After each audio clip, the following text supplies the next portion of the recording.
Well, welcome everyone to another episode of Leading and Learning with AI. I'm Aaron Fewer, and today's conversation is going to be a fun one. We've got Casey Bardin with us. Casey is the director of Pupil Services at North Colonie Central Schools, just outside Albany, New York. His district serves about 6,200 students across 8 schools, and he's doing incredible work helping to reimagine what instructional leadership looks like in this AI moment. And if you've been following what's happening at schools right now, you know the stakes are high. There are enormous opportunities with AI and enormous questions. How do we make sure the work is responsible, sustainable, focused on student learning, and above all, drives outcomes for our students? And that's exactly what we're diving into today. What does it look like for a district to begin implementation in classrooms? And how do leaders like Casey keep teachers, principals, and students at the center of the journey? So, Casey, I am so excited that you're here, and thank you for being here with us today. And before we get started with AI, I want to start with you, and I'd love to hear what drew you into education leadership.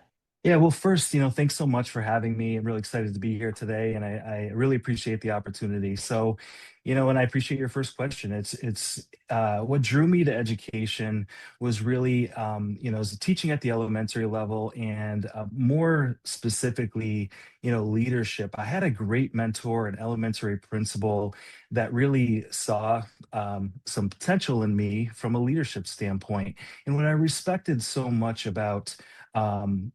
His leadership was the conditions, the culture that he created within that building, and it was one built on mutual respect of staff, students, and parents, and really brought them in and thought really specifically about every single portion condition of the building and what that meant for families and students. So it was his mentorship that really encouraged me to go forward with leadership. And since then, I viewed my role in leadership to really be the voice for students that don't have one at times, and be the advocate that students need and families need to support some of the most challenging situations that we see related to behavior, students with disabilities, and so on.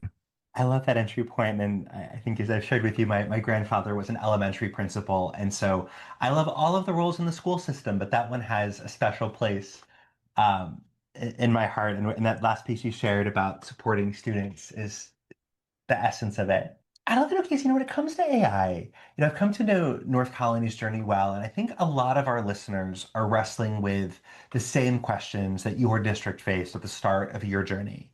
I'd Sure. just love to share more. How did your district's journey with AI begin, and what sparked your decision to move from this curiosity to implementation?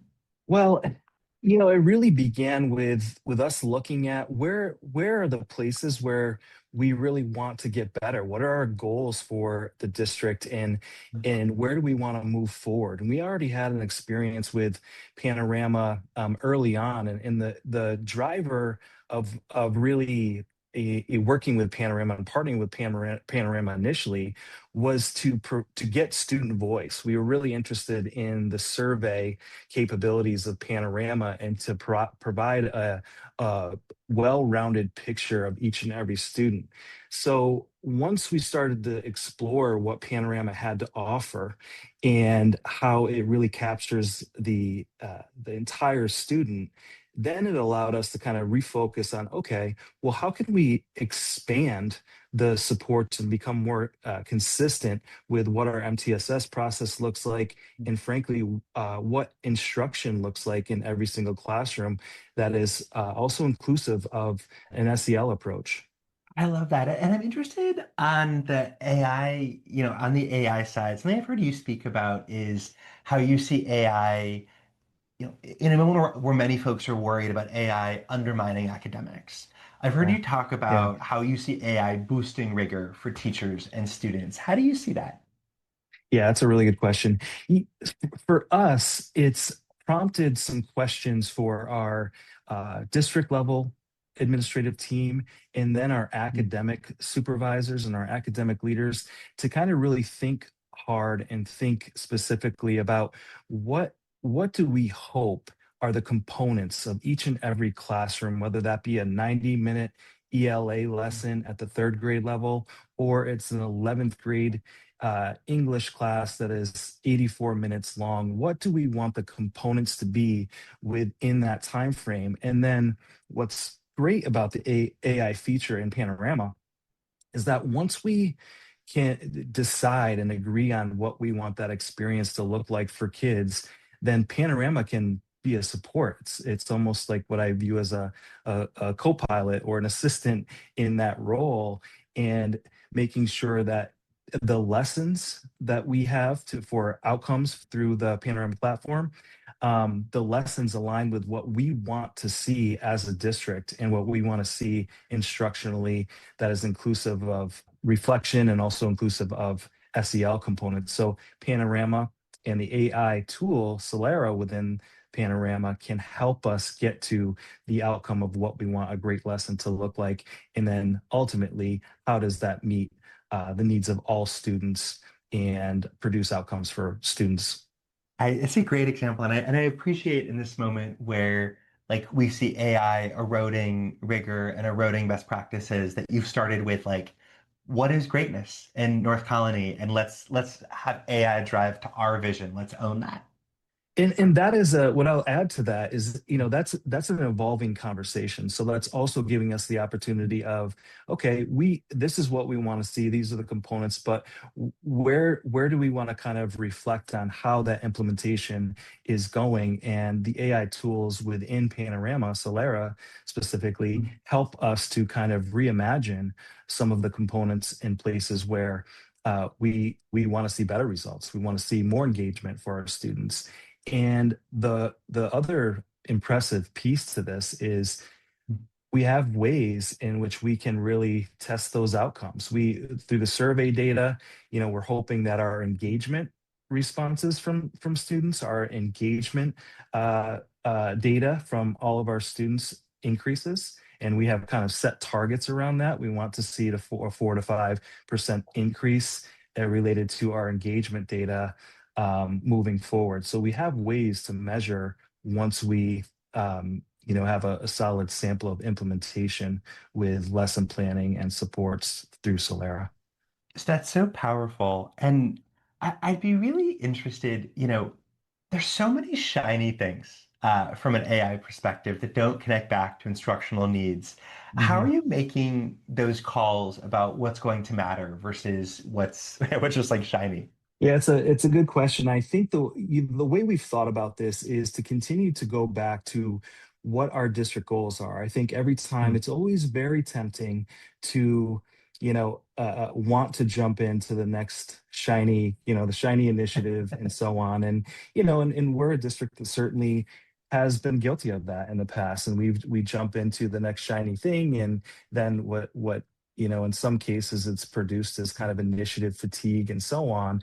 And what we're hoping to do with this tool, this in Solara specifically, is to really allow us to bring clarity to what our goals are as a district, and more specifically, academic excellence. Our pillars are comprised of academic excellence, social emotional well-being, and equity. So if we bring all the conversations back to those three pillars, then it allows us to then think about how Solara and the Mm. Panorama platform overall can help support those three areas. So it's really, I believe, about being clear on what your goals are and asking yourself as a district, do these tools, or does this tool, specifically today we're talking about AI, does that contribute to our goals overall as a district, or does it distract from the goals that we have as a district? And when you can answer that question with clarity, it gives us a better chance at moving forward with a more sustainable approach. I think there's a really powerful best practice there that I think everyone should emulate that you're describing. It seems obvious, but it's so important that we got to start with what are our goals and use AI in service of those goals, whether it's district strategic goals, whether it's our goals for what instruction looks like. And I appreciate so much how you started with owning our goals, our vision, our expectations, and you're making AI work for you, not the other way around. Right, right. And And I'll add one more piece to that. When I Yeah. say our, I think it's really important for me to articulate what I mean, who I'm including in the hour, and that is, our administrative cabinet level teams, our additional academic instructional leaders, and then there's a next phase of this where we're really be more inclusive with our teachers, but simultaneously we've included our board of education. We have plans to include our community in this because this is a collective. We want this to be a collective vision moving forward. Yeah, that's a good bridge. Your point about collective vision, I mean, in a sense, I feel like your role often centers now on leading the leaders and the importance of, AI is exciting, but aligning adults now becomes a key lever for student learning. How do you tackle that? Like, how are you getting, the leaders and adults across your system aligned around this approach? Well, I think a lot of it is really trying to focus on um, starting with those, like I said, starting with those pillars, starting with what Yeah. our goals are as a district, and then coming back to being inclusive of the experts that we have. We're fortunate where we have many curriculum supervisors, we have directors of curriculum and instruction, we have academic coaches at the elementary level. So I have viewed this as, we need you. These are the experts that are going to help us move this work forward. And really what we're striving for is more consistency across the district when it comes to instruction at every single level. And this is where being able to have these conversations and being able to articulate clearly what were our expectations or what we want to see at every grade level, in every content area, and every subject level. When we get there, then the next step of utilizing Panorama, utilizing a tool like Solara is then easier. You can see how the tool then supports what we're trying to do within the classroom setting. And that's another really powerful takeaway that you've got to start with the alignment and build the alignment among your leaders rather than making it about the tool. It's about what's the alignment for good in our system. And I'm curious, as you've worked with your leaders, what AI use cases are emerging among kind of your leaders that feel highest impact and most compelling to folks? Yeah, it's a really good question. Two places that stick out to me right away are we've recently adopted a new ELA curriculum at the elementary, um, and it's a core curriculum. It's one that is very prescriptive, and what Solera has allowed us to do is we can utilize the scope and sequence of that core curriculum. We can embed that and utilize that within the Panorama platform, utilizing Solera in a very safe way. So we can then use that curriculum, know that it's aligned with what we want to do, and help support differentiated lessons based on the specific unit. We can help them use that as a guide, as a tool for some small group instruction, and to be able to kind of see how Solara can produce those extra supports for teachers has been a pretty compelling case. It's been pretty compelling for our administrators to utilize. And frankly, some of it is through exploration. So you're thinking, even in that setting, the driver is thinking about what need are we trying to fulfill. So as teachers or as academic supervisors, think about some of the most difficult instructional situations that they have in a ninth grade math class, whether that be engagement or what have you.